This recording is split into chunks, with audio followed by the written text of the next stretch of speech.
Sesaat lagi, Anda akan menyaksikan Bincang Kita yang dipersembahkan oleh Yayasan Perspektif Baru.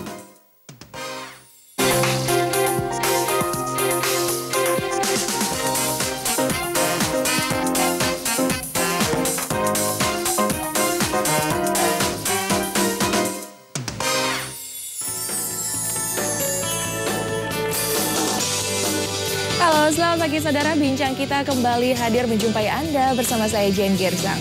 Hari ini saya akan mengajak Anda berbicara mengenai topik menyelamatkan gambut Indonesia, menyelamatkan kehidupan dunia.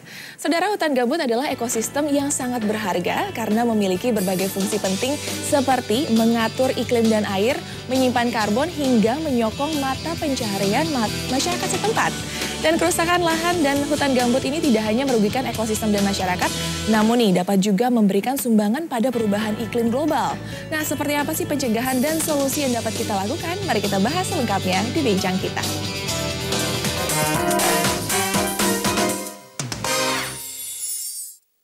Dan pagi hari ini sudah hadir narasumber spesial kami, yaitu ada Bapak Nazir Fuad selaku Kepala Badan Restorasi Gambut, dan juga ada Bapak I. Nyoman Suryadi Putra selaku Direktur Wetland International Program Indonesia. Selamat pagi Pak Nazir, Pak Nyoman.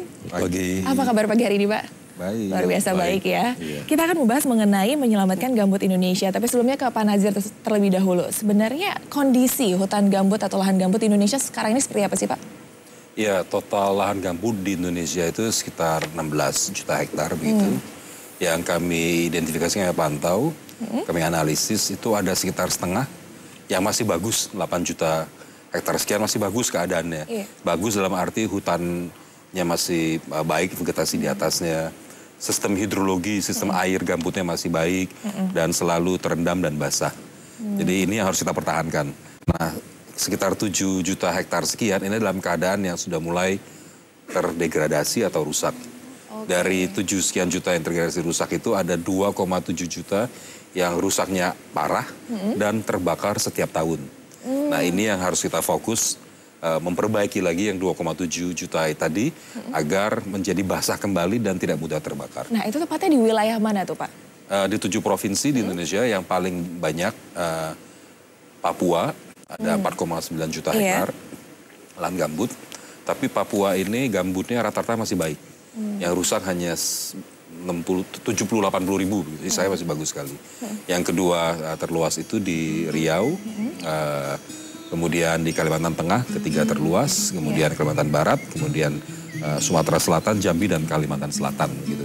Baik, oke. Saya ke Pak Nyoman. Pak Nyoman, sebenarnya lahan gambut itu seperti apa? Terbentuknya bagaimana? Mungkin banyak juga masyarakat yang belum tahu. Boleh dijelasin, Pak? Jadi kalau saya coba sampaikan secara sederhana ya.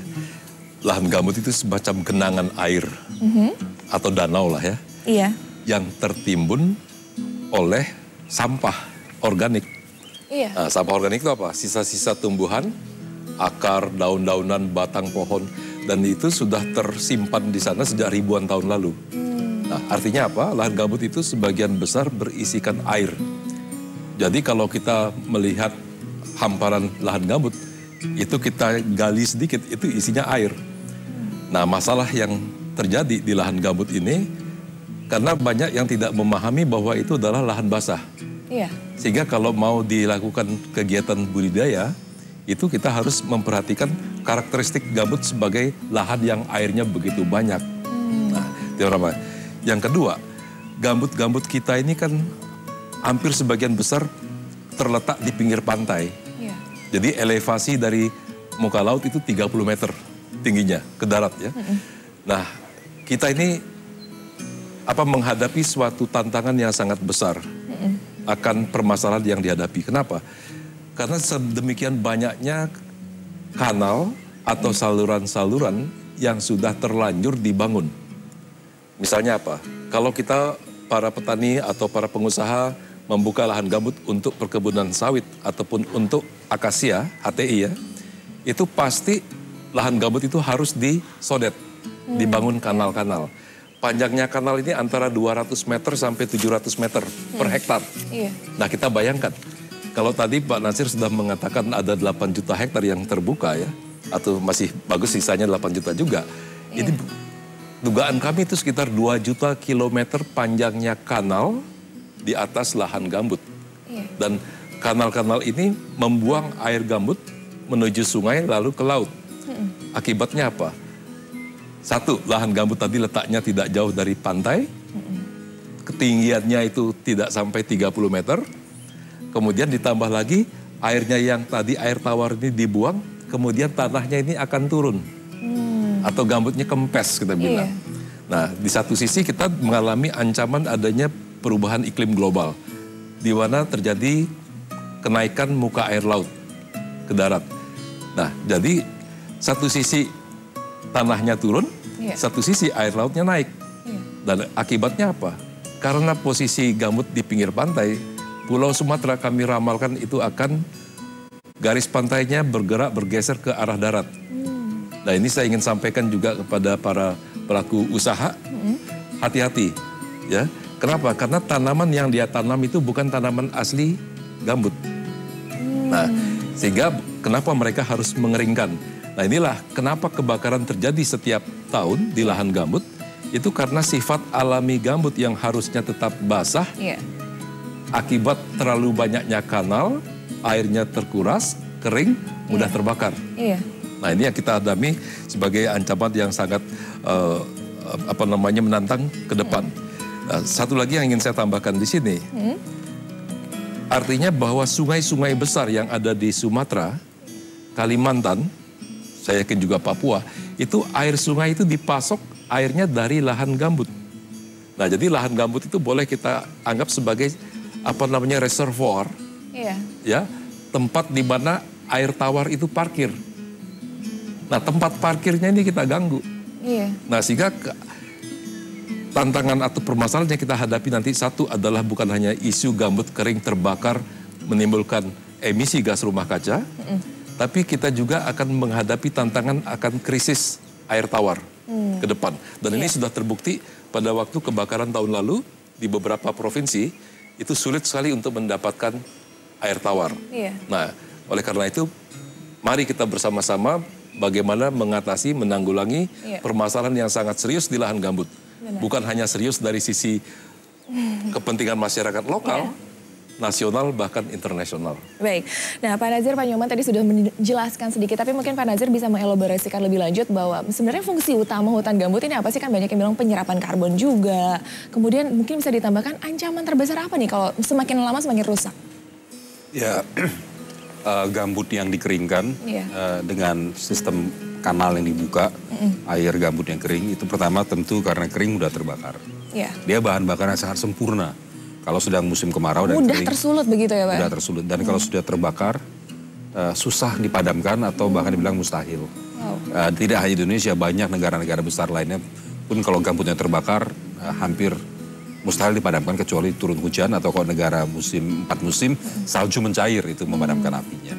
Yang kedua, tadi juga dia kalau masih sehat dia menjadi tempat menyimpan air. Jadi kalau gambutnya kering, pada musim kemarau, banyak masyarakat yang tadi bisa dapat air jadi susah dapat air. Kemudian yang ketiga tadi subsiden, gambutnya turun, permukaannya turun. Kalau permukaan tanah turun kan merubah muka tanah itu juga mengundang banjir di musim kemarau, kemudian musim hujan, mengundang banjir musim hujan, dan musim kemarau itu mengundang bahaya kebakaran. Belum lagi tadi yang Pak Nyoman katakan garis pantai mundur, berarti daratan kita semakin sempit, dan juga luas Nusantara, luas laut kita semakin kecil. Iya, mungkin masyarakat juga tidak tahu dan tidak aware atau waspada akan hal ini. Jadi sebenarnya bagaimana sih upaya kita untuk bisa menyelamatkan si hutan gambut ini? Tapi dijawabin nanti ya Pak, kita harus jeda dulu. Dan saudara, kami juga mengajak Anda untuk berdiskusi bersama kami di line telepon 0215366122. Jangan kemana-mana, tetap di Bincang Kita.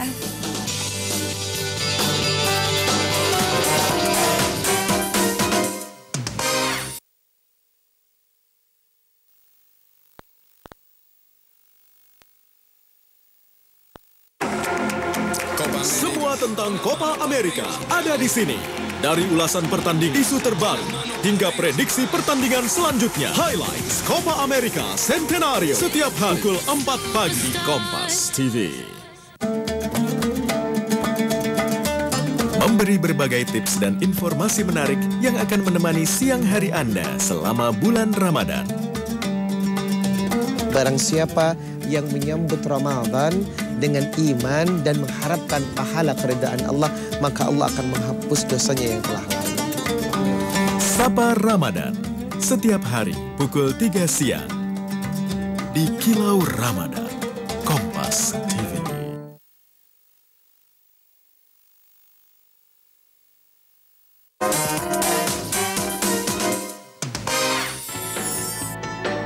Terima kasih Anda masih menyaksikan bincang kita dan kami masih membahas mengenai menyelamatkan gambut Indonesia. Masih bersama narasumber saya, Pak Nyoman dan juga Pak Nasir. Pak Nasir, kita kembali melanjutkan tadi pertanyaan yang terputus adalah upaya apa sih yang harus dilakukan untuk menyelamatkan lingkungan kita di hutan gambut ini? Ya, tadi ada dua tipe yang saya bilang, 8 juta hektar masih bagus. Iya. Itu dijaga, jangan lagi diberikan izin untuk dikeringkan dan ditanami dengan tanaman yang hanya cocok buat lahan kering. Itu kita jaga, tidak lagi boleh bangun kanal. Nah sekarang yang rusak itu yang paling parah 2,6 juta sekian hektar yang langganan terbakar, terus hampir setiap tahun terbakar. Ini harus kita cegah, jangan terbakar lagi, karena dia terbakar karena kering akibat kanal-kanal itu. Kanalnya mau kita tutup. Kalau kanal ditutup, air yang mengeringkannya itu juga bisa dihindari, sehingga ketika air hujan turun, airnya tersimpan di lahan gambut. Lahan gambutnya airnya naik dan mulai lembab, mulai basah kembali. Pada musim kemarau tidak mudah terbakar, pada musim kemarau cukup ada air, sehingga masyarakat bisa memanfaatkan. Jadi upaya kita merestorasi fungsi hidrologi, fungsi tata airnya dengan menutup-nutup kanal. Nah, sejauh ini restorasi dari si lahan gambut itu seperti apa, Pak? Mengalami kendala atau tantangan tertentu? Ya, kita telah memetakan 2,7 juta hektar ini sebagian besar berada di lahan budidaya. Hanya kecil sekali yang berada di lahan konservasi atau lahan lindung yang memang dirambah orang, rusak gitu ya.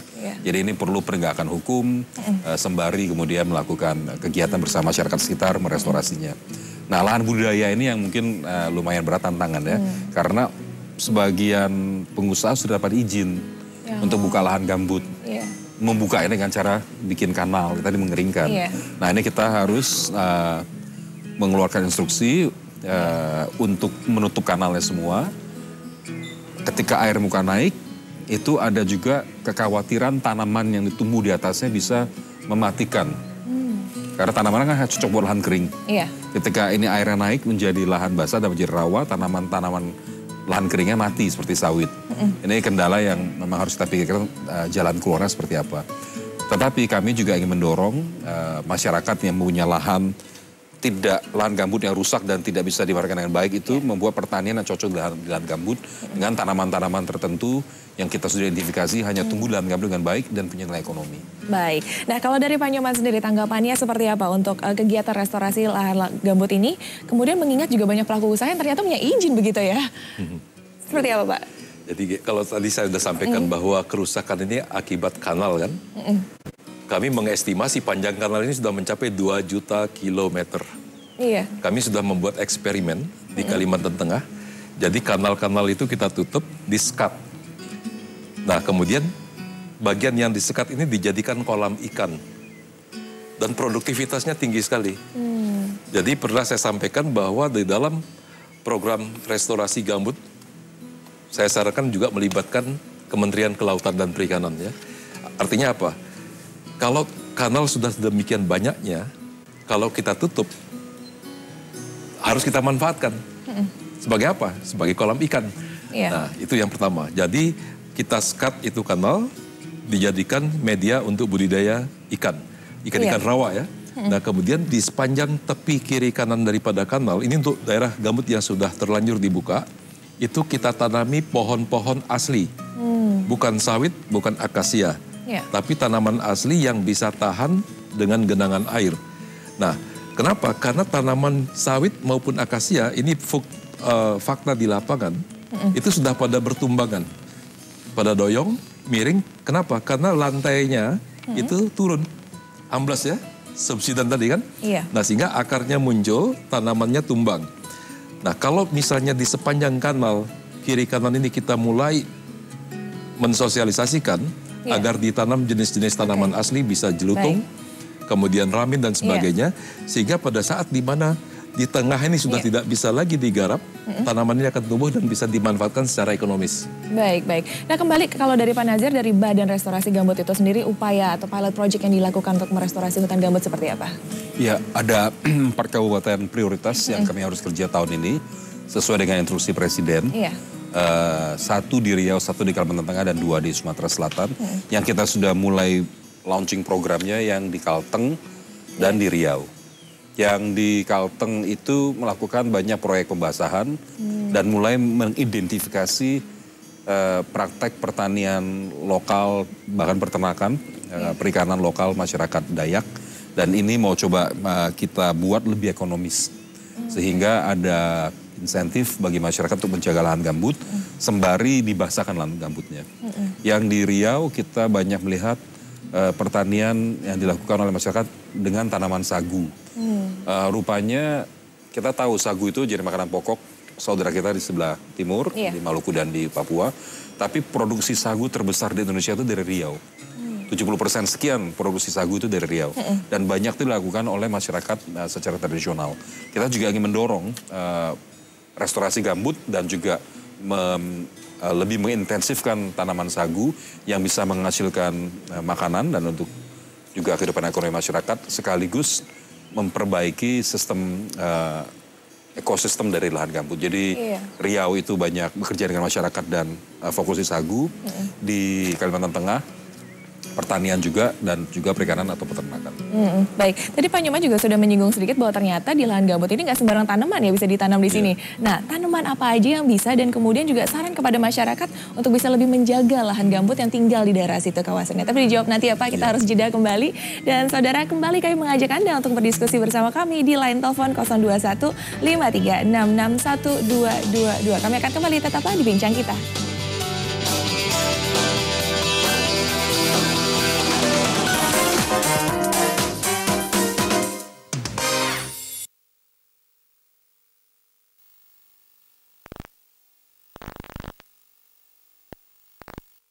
Peristiwa akan membentuk sebuah sejarah.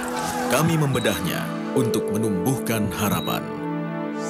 Bedah peristiwa, Senin sampai Rabu, pukul 8 malam, di Kompas TV. Semifinals Copa America Centenario. Skuad Paman Sam semakin kokoh mempertahankan gengsinya. Mampukah tim Tenggo menjegal jalan sang tuan rumah?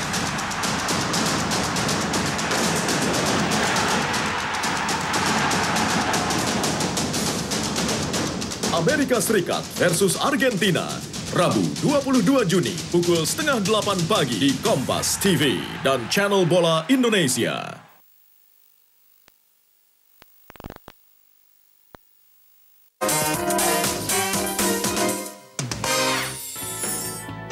Terima kasih Anda masih menyaksikan Bincang Kita, dan kami masih membahas mengenai menyelamatkan gambut Indonesia. Masih bersama narasumber saya, Pak Nazir dan Pak Nyoman. Pak Nazir dan Pak Nyoman, pagi ini sudah ada penelpon dari Riau. Langsung kita angkat ya Pak. Halo, selamat pagi. Halo, selamat pagi. Iya, silakan, dengan Ibu siapa? Dengan Mira dari Riau. Baik, silakan langsung pertanyaannya Bu. Iya Pak, saya mau nanya nih Pak. Karena di banyak perusahaan yang di lahan gambut, dan saya tinggal di Riau, itu kira-kira kelanjutannya diapain ya Pak ya? Apakah ada sanksi apa gimana untuk biar semoga tahun ini kita nggak kebakaran hutan lagi aja sih Pak? Oke, baik. Terima kasih Ibu pertanyaannya. Langsung silakan ditanggapi loh. Ya, makasih Ibu. Saya ikut merasakan karena saya sering sekali ke Riau. Bagaimana keadaannya kalau musim kemarau dan kebakaran.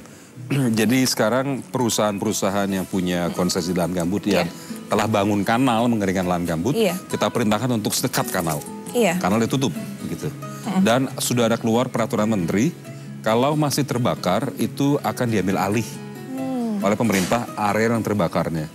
Diambil alih itu bukan berarti langsung dicabut izinnya. Diambil alih ini dalam artian pemerintah memberikan instruksi mereka harus melakukan kegiatan 1, 2, 3, 4 begitu.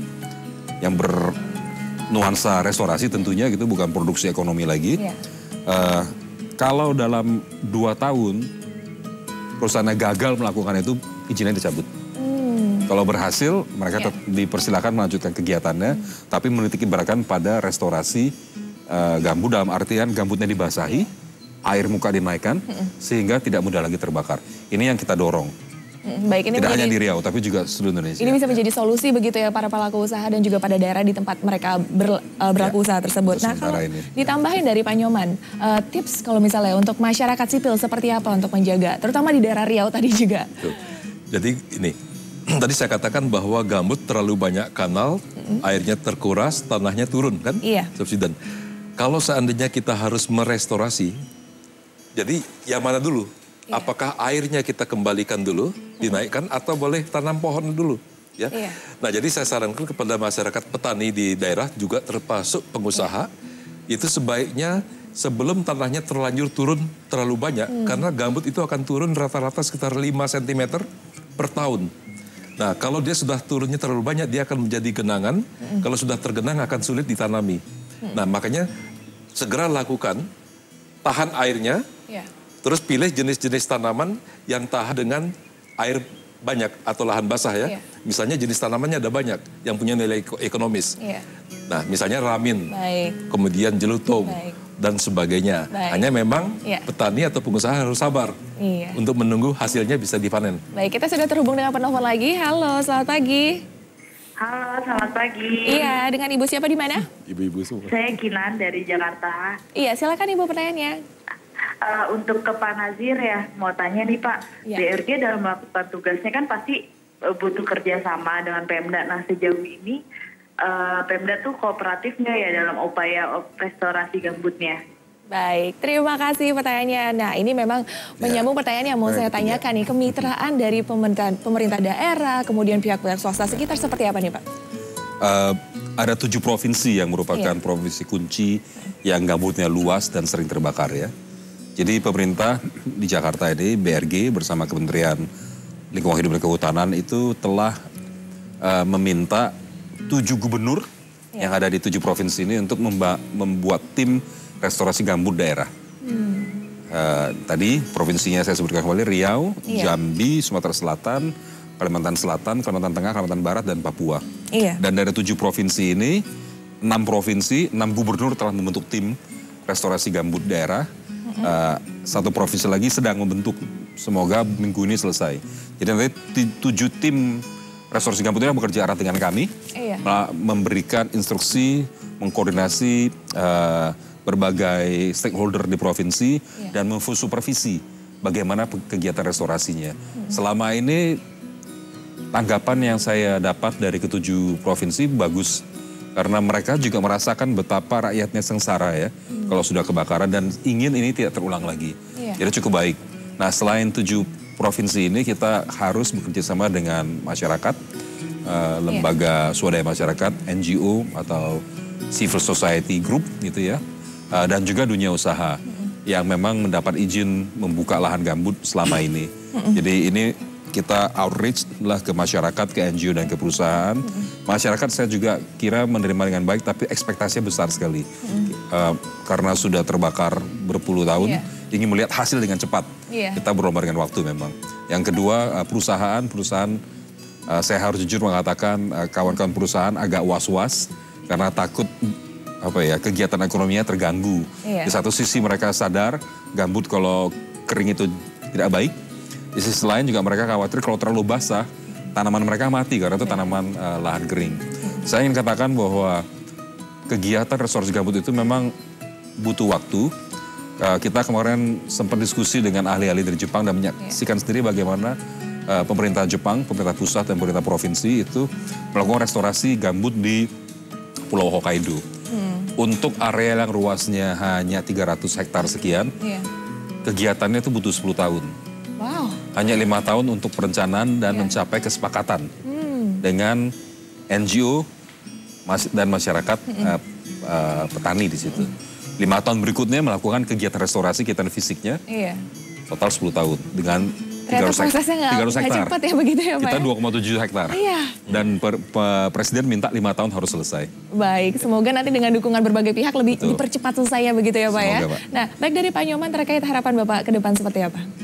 Harapan saya adalah 1, hentikan kegiatan pembukaan lahan gambut. Iya. Artinya saya sangat setuju dengan yang disampaikan Pak Presiden, moratorium untuk ekspansi sawit di lahan gambut dan juga tanaman akasia.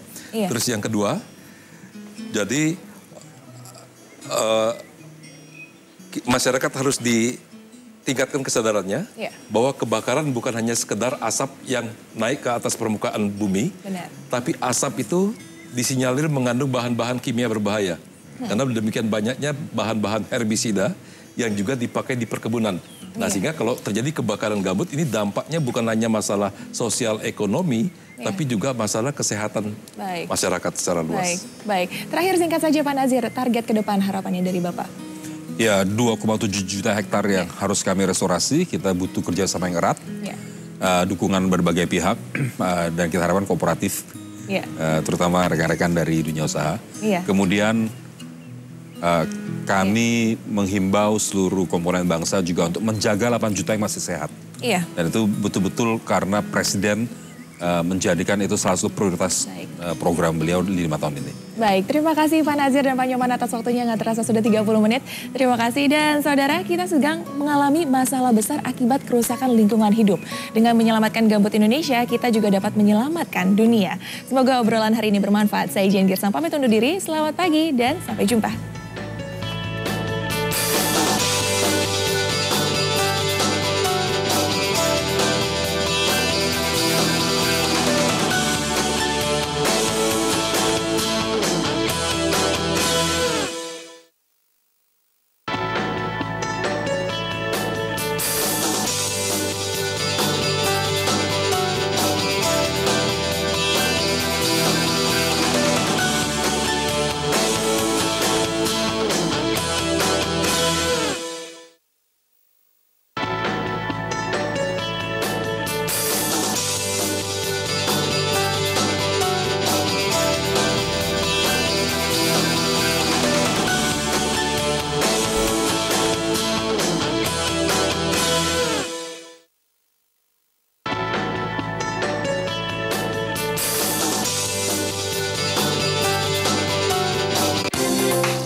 Terima kasih Anda telah menyaksikan Bincang Kita yang dipersembahkan oleh Yayasan Perspektif Baru.